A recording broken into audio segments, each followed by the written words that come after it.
नमस्कार विद्यार्थी मित्रांनो, व्यंकटेश एज्युकेशन अँड संस्कृती या आपल्या चॅनलवर सर्वांचे सहर्ष स्वागत आहे।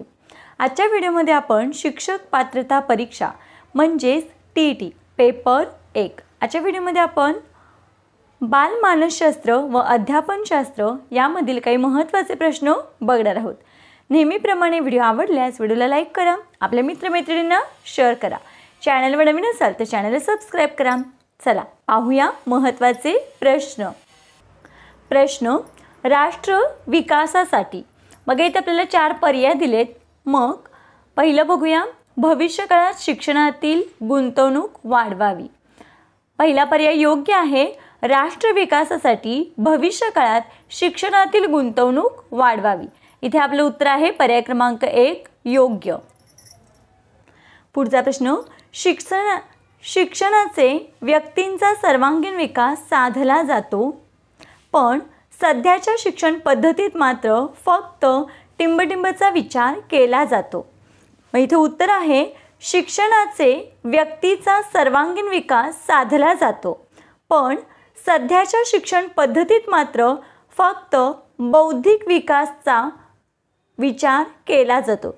इथे योग्य उत्तर आहे पर्याय क्रमांक 1 बौद्धिक विकास। पुढचा प्रश्न बघूया, टिंबटिंब या द्विध्रुवात्मक शिक्षण पद्धतीतील पायऱ्या आहेत। बघा इथे पर्याय क्रमांक 1 मध्ये प्राथमिक शिक्षण, माध्यमिक शिक्षण, उच्च माध्यमिक शिक्षण वरील सर्व। बघा इथे आपलं उत्तर आहे वरील सर्व, म्हणजे प्राथमिक शिक्षण, माध्यमिक शिक्षण, उच्च माध्यमिक शिक्षण या द्विध्रुवात्मक शिक्षण पद्धतीतील पायऱ्या आहेत। मग हे तीनही पर्याय योग्य आहेत, म्हणून आपले इथे उत्तर आहे पर्याय क्रमांक 4 वरील सर्व पर्याय योग्य आहेत। पुढचा प्रश्न बघा, टिंबटिंब या शिक्षण प्रक्रियेतील पायरील शिक्षकाची भूमिका मित्राची व मार्गदर्शकाची असते। इथे आपलं योग्य उत्तर आहे उच्च माध्यमिक शिक्षण या शिक्षण प्रक्रियेतील पायरील शिक्षकाची भूमिका मित्राची व मार्गदर्शकाची असते। उत्तर आहे पर्याय क्रमांक 3 उच्च माध्यमिक शिक्षण। पर्याय क्रमांक 3 हे आपल्या प्रश्नाचं उत्तर आहे।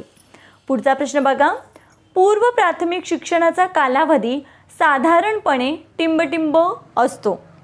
बघा इथे योग्य उत्तर आहे पूर्व प्राथमिक शिक्षणाचा कालावधी साधारणपणे 2.5 ते 6 वर्षे असतो।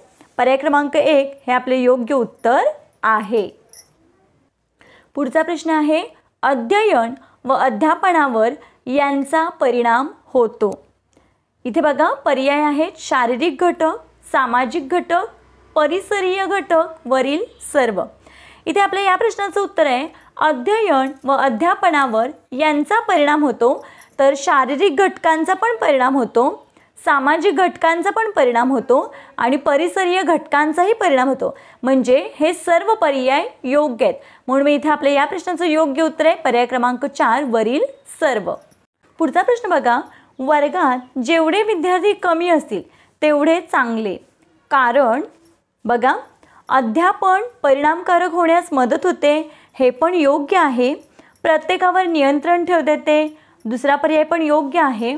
तिसरा पर्याय बघा, प्रत्येकाच्या समस्या समजावून घेता येतात, हे सुद्धा योग्य आहे। म्हणून मग बघा पर्याय 1, पर्याय 2, पर्याय 3 हे योग्य आहे, म्हणून मग इथे आपल्या या प्रश्नाचं उत्तर आहे 1, 2 व 3। पर्याय क्रमांक 1 हे आपल्या प्रश्नाचं उत्तर आहे। पुढचा प्रश्न, हे शालेय घटक अध्ययन अध्यापन प्रक्रियेवर सकारात्मक परिणाम करतात। बघा शिक्षकांचे व्यक्तिमत्व हे योग्य आहे, शिक्षकांचे विषयातील सखोल ज्ञान हे पण योग्य आहे, अध्यापन नियोजन हे पण योग्य आहे। मग पर्याय 1, 2 व 3 हे योग्य आहेत, म्हणून मग इथे आपल्या या प्रश्नाचं उत्तर आहे पर्याय क्रमांक 2 1, 2 व 3। पर्याय क्रमांक 2 हे आपल्या प्रश्नाचं योग्य उत्तर आहे। पुढचा प्रश्न बघा, शाळेचा परिसर कसा असावा। पर्याय 1 बघा, शाळेतील वातावरण शांत, निरोगी व खुले असावे, हे पण योग्य आहे। शाळेत वातानुकूलित यंत्राद्वारे वातावरण नियंत्रण करावे, हे अयोग्य आहे। शाळेजवळ हमरस्ता नसावा, कारण त्यामुळे ध्वनी प्रदूषण होते, हे पण योग्य आहे. शाळेजवळ क्रीडांगण असावे, योग्य. शाळेभोवती झाडे असावीत, हे सुद्धा योग्य. शाळेभोवती झाडे नसावीत, अयोग्य. मग बघा इथे पर्याय 1, पर्याय 3, पर्याय 4 आणि पर्याय 5 योग्य आहेत. म्हणून मी इथे आपल्या प्रश्नाचं योग्य उत्तर आहे पर्याय क्रमांक 3. पुढचा प्रश्न बघा, शिक्षकाने बघा पर्याय क्रमांक 1, फक्त शिक्षेचाच उपयोग करावा, फक्त पारितोषिकांचाच वापर करावा, शिक्षा व पारितोषिकांचा योग्य प्रमाणात वापर करावा, पारितोषिकांचा कमी व शिक्षेचा जास्त वापर करावा. मग इथे आपलं योग्य उत्तर आहे पर्याय क्रमांक 3, शिक्षा व पारितोषिकांचा योग्य प्रमाणात वापर करावा. पर्याय क्रमांक 3 हे आपलं योग्य उत्तर आहे. पुढचा प्रश्न बघूया, अवधान व अभिरुची या परस्पर विरोधी बाबी आहेत, यांचा एकमेकांशी काहीही संबंध नाही, दोन्ही एकच आहेत, एकाच नाण्याच्या दोन बाजू आहेत. मग इथे आपलं योग्य उत्तर आहे अवधान व अभिरुची या एकाच नाण्याच्या दोन बाजू आहेत. पर्याय क्रमांक 4 हे आपले योग्य उत्तर आहे. पुढचा प्रश्न, या विद्यार्थ्यांच्या मानसिक समस्या आहेत. भिन्न बौद्धिक पात्रता बरोबर आहे. शारीरिक अनारोग्य नाही. न्यूनगंड निर्माण होणे हे पण योग्य आहे. शिक्षकांबद्दल घृणा निर्माण होणे या पण योग्य आहेत. अपमानाची जाणीव होणे हे पण योग्य आहे. आर्थिक कमकुवतपणा अयोग्य. मग बघा या विद्यार्थ्यांच्या मानसिक समस्या आहे त्याच्यामध्ये बघा पर्याय क्रमांक 1, भिन्न बौद्धिक पात्रता, न्यूनगंड निर्माण होणे, शिक्षकांबद्दल घृणा निर्माण होणे, अपमानाची जाणीव. म्हणून मी इथं आपलं योग्य उत्तर आहे पर्याय क्रमांक 1. पुढचा प्रश्न बघा, तुमच्या मते वर्षातून किती वेळा पालक सभेचे आयोजन केले जाते? याचं योग्य उत्तर आहे 2दा. प्रथम व द्वितीय सत्रांमध्ये प्रत्येकी 1 वेळा. पर्याय क्रमांक 2 हे आपले योग्य उत्तर आहे.